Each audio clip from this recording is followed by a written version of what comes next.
A quinta turma do Superior Tribunal de Justiça atropelou o Código Penal e o protocolo para julgamento com perspectiva de gênero e decidiu nessa semana que o estupro de vulnerável de uma menina de 12 anos não pode ser chamado de estupro.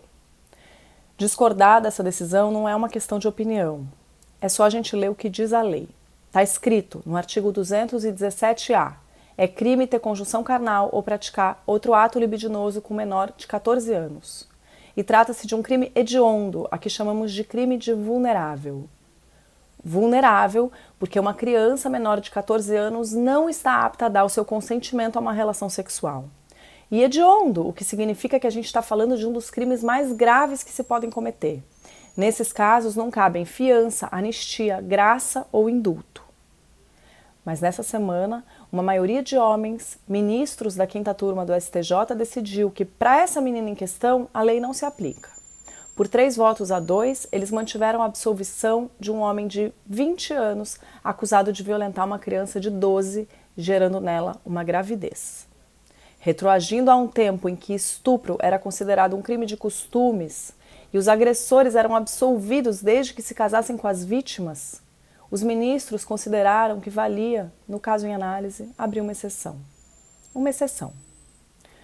Para o relator, o acusado de origem rural não sabia que estava cometendo um crime ao se relacionar com a menina. A gente já viu esse filme antes no Brasil, é o estupro sem intenção de estuprar, ele não sabia. Absolvido vai continuar sem saber. O homem, defende esse ministro da corte, ainda teria contado com a aprovação inicial da mãe da menina, que mais tarde mudou de ideia por conta de desentendimentos com o rapaz.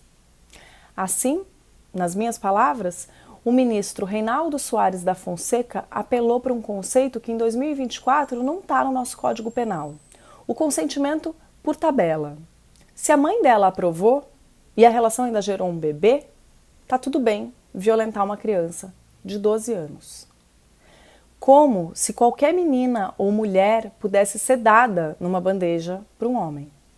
Um precedente temerário que coloca condições externas para a configuração do estupro de vulnerável, a revelia e em detrimento da vítima. O voto do relator foi acompanhado pelos ministros Ribeiro Dantas e Joel Ilan Paciornik. 2 discordaram, Messot Azulay e Daniela Teixeira, a única mulher votante no caso. A ministra foi contundente, aspas, eu apelo, não abra uma porta de horror que fará com que as nossas crianças, as nossas meninas, tenham como excludente de tipicidade do estupro de vulnerável a simples questão de um homem maior, às vezes chefe do pai dela, no interior do Brasil, dizer, eu me apaixonei por essa criança. Daniela Teixeira avisou, o que vai acontecer é que os coronéis desse país vão misteriosamente se apaixonar por meninas de 12 anos. O relator rebateu que os dois, a menina e o adulto, chegaram a morar juntos, houve união estável e uma gravidez, e, portanto, a constituição de um núcleo familiar. O núcleo já está desfeito, ele reconheceu, mas o pai continua dando assistência para essa criança. Para o ministro, é importante evitar o esfacelamento da relação pai e filho, causando traumas muito mais danosos do que se imagina. A vida é maior que o direito, ele disse. E eu pergunto, a vida de quem? Agora a gente tem de um lado um trabalhador rural que virou um pai que dá assistência e uma mãe que era só uma menina e que teve a sua vida destruída e a sua infância roubada. O que fazer agora com o trauma dessa criança, que não é nem mesmo reconhecido pela justiça? Qual?